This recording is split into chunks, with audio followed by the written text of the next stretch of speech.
Morning dear students, आज हम class 6 का तीसरा अध्याय पढ़ेंगे। आज का हमारा तीसरा अध्याय है परीक्षा।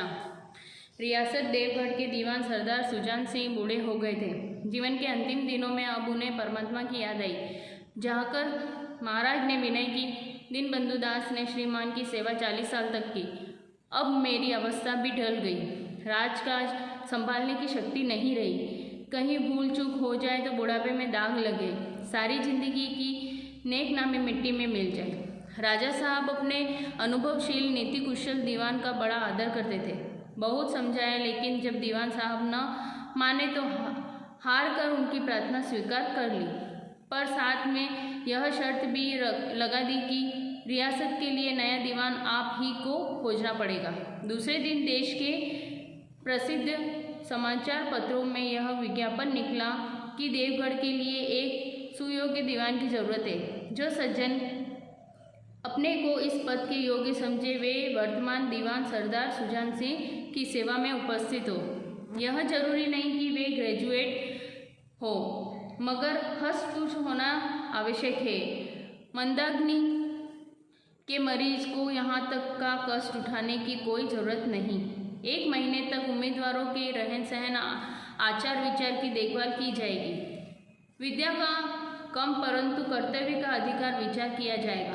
जो महाशय इस परीक्षा में पूरे उतरेंगे वे इस उच्च पद पर सुशोभित होंगे।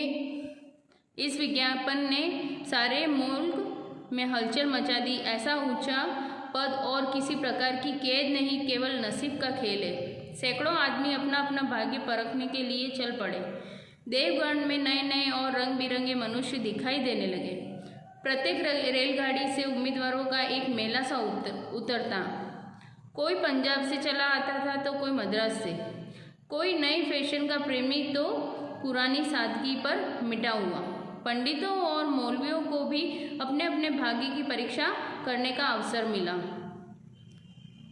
सरदार सुजान सिंह ने इस महानुभावों के आदर सत्कार का बड़ा अच्छा प्रबंध कर दिया था। लोग अपने अपने कमरों में बैठे हुए महीने के दिन गिना करते थे।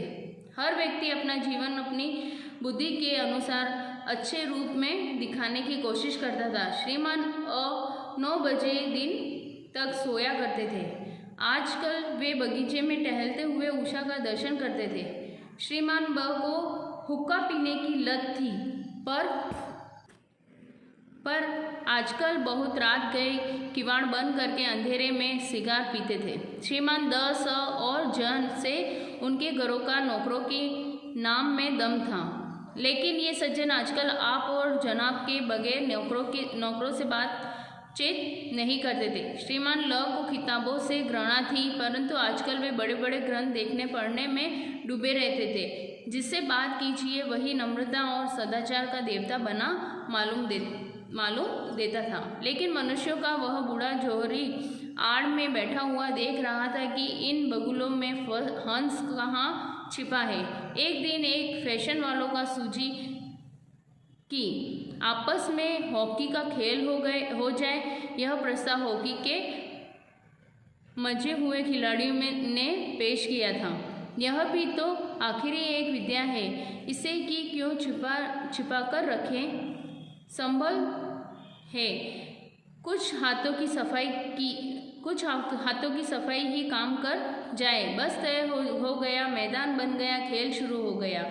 रियासत देवगढ़ में यह खेल बिल्कुल निराली बात थी। पढ़े लिखे भले मानुष लोग शतरंज और ताश जैसे गंभीर खेल खेलते थे। दौड़ कूद के खेल बच्चों के खेल समझे जाते थे। खेल बड़े उत्साह से जारी था। एक तरफ की खिलाड़ी जब गेंद को लेकर तेजी से भागते तो ऐसा जान पड़ता था कि कोई लहर बढ़ती चली आती है, लेकिन दूसरी ओर के खिलाड़ी इस बढ़ती हुई लहर को इस तरह रोक लेते थे कि मानो लोहे की दीवार हो। संध्या तक यही धूमधाम रही। लोग पसीने से तर हो गए। खून की गर्मी आंखों और चेहरे से झलक रही थी। हाफते हाफते बेदम हो गए, लेकिन हार जीत का निर्णय न हो सका। अंधेरा हो गया था। इस मैदान से जरा दूर हटकर एक नाला था। उस पर कोई पुल न था। पथिकों को नाले में से चलकर आना पड़ता था। खेल अभी समाप्त हुआ था कि कि एक किसान अनाज से भरी हुई गाड़ी लिए हुए उस नाले में आया, लेकिन कुछ तो नाले में कीचड़ था, कुछ उसकी चढ़ाई इतनी ऊंची थी कि गाड़ी ऊपर नहीं चढ़ पाती थी। वह कभी बैलों को ललकारता, कभी पहिए को हाथ से धकेलता, लेकिन बोझ अधिक था और बैल कमजोर। गाड़ी ऊपर तक चढ़ती थी और चढ़ती भी तो कुछ दूर चढ़कर फिर खिसककर नीचे पहुंच जाती। किसान बार बार जो लगाता और बार बार झुठलाकर बैलों को मारता, लेकिन गाड़ी उभरने का नाम ही न लेती। बेचारा इधर उधर निराश होकर ताकता, मगर वहाँ कोई न नजर आता। गाड़ी को अकेले छोड़कर कहीं जा भी नहीं सकता था, बड़ी विपत्ति में फंसा हुआ था। इसी बीच खिलाड़ी हाथों में डंडे लेकर घूमते घामते उधर से निकले। किसान ने उनकी तरफ सहमी हुई आंखों से देखा, परंतु किसी से मदद मांगने का साहस न हुआ। खिलाड़ियों ने भी उनको देखा, मगर बंद आंखों से, जिनमें सहानुभूति न थी, उनमें स्वार्थ था, मद था, मगर उदारता और भाईचारे का नाम भी नहीं था। लेकिन उसी समूह में एक ऐसा मनुष्य भी था जिसके हृदय में दया और साहस था। आज हॉकी खेलते हुए उसके पैर में चोट लग गई थी। वह लगड़ाता हुआ धीरे धीरे चला आ रहा था। अकस्मात उसकी निगाह गाड़ी पर पड़ी, ठीक ठिठक गया। उसे किसान की सूरत देखते ही सब बातें ज्ञात हो गई। वह किसान के पास जाकर बोला, मैं तुम्हारी गाड़ी निकाल दूँ। किसान ने देखा एक गढ़े हुए बदन का लंबा आदमी सामने खड़ा है। झुककर बोला, हुजूर, मैं आपसे कैसे कहूँ? युवक ने कहा, मालूम होता है तुम यहाँ बड़ी देर से फंसे हुए हो। अच्छा, तुम गाड़ी पर जाकर बैलों को साधो, मैं पहियों को धकेलता हूँ, अभी गाड़ी ऊपर चढ़ जाएगी। किसान गाड़ी पर जैसे बैठा, युवक ने पहियों को जोर लगाकर उठाया। कीचड़ बहुत ज़्यादा था, वह घुटने तक जमीन में धंस गए, लेकिन हिम्मत न हारी। उसने फिर जो लगाया, उधर किसान ने बैलों को ललकारा, बैलों को सहारा मिला, हिम्मत बन गई। उन्होंने कंधे झुकाकर एक बार जोर लगाया तो गाड़ी नाले के ऊपर थी। किसान युवक के सामने हाथ जोड़कर खड़ा हो गया और बोला, महाराज, आपने आज मुझे उबार लिया, नहीं तो सारी रात यहीं बैठना पड़ता। युवक ने हंसकर कहा, अब मुझे कुछ इनाम देते हो? किसान ने गंभीर भाव से कहा, नारायण चाहेंगे तो दीवानी आपको ही मिलेगी। युवक ने किसान की तरफ गौर से देखा। उसके मन में एक संदेह हुआ, कहीं ये सुजान सिंह तो नहीं है? आवाज़ मिलती है, चेहरा मोहरा भी वही लगता है। किसान ने भी उसकी ओर तीव्र दृष्टि से देखा। शायद उसके दिल से संदेह को भाप लिया था। मुस्कुराकर बोला, गहरे पानी में बैठने से ही मोती मिलता है। महीना पूरा हुआ और चुनाव का दिन आ चुका था। उम्मीदवार लोग प्रातःकाल से अपने अपने किस्मत का फैसला सुनने के लिए उत्सुक थे। दिन काटता पहाड़ हो गया। प्रत्येक के चेहरे पर आशा और निराशा के रंग आते जाते थे। नहीं मालूम आज किसके नसीब जागेंगे, न जाने किस पर लक्ष्मी की कृपा दृष्टि होगी। संध्या समय राजा साहब का दरबार सजाया गया। शहर के रईस और धनाढ्य राजकर्मचारी और दरबारी तथा दीवानी के उम्मीदवारों का समूह सब रंग बिरंगी पोशाक में सज धज कर दरबार में आ विराजे। उम्मीदवारों के कलेजे धड़क रहे थे।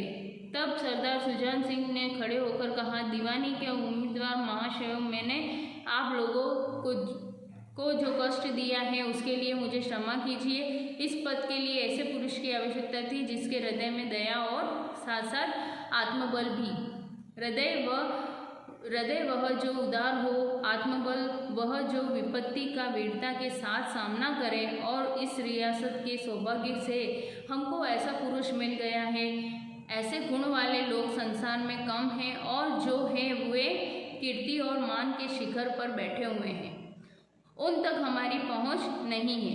मैं रियासत को पंडित जानकीनाथ जैसा दीवान पाने पर बधाई देता हूँ। रियासत के कर्मचारियों को रईस ने जानकीनाथ की तरफ देखा। उम्मीदवार दल की आंखें भी उधर उठी। मगर उन आँखों में सत्कार था, इन आँखों में ईर्ष्या। सरदार साहब ने फिर फरमाया, आप लोगों को यह स्वीकार करने में कोई आपत्ति न होगी कि जो पुरुष स्वयं जख्मी होकर भी एक गरीब किसान की भरी हुई गाड़ी को दलदल से निकालकर नाले के ऊपर चढ़ा दे, उसके हृदय में साहस, आत्मबल और उदारता का वास है। ऐसा आदमी गरीबों को कभी न सताएगा। उसका संकल्प दृढ़ है जो उसके चित्त को स्थिर रखेगा। वह चाहे धोखा खा जाए परंतु दया और धर्म से कभी पीछे न हटेगा।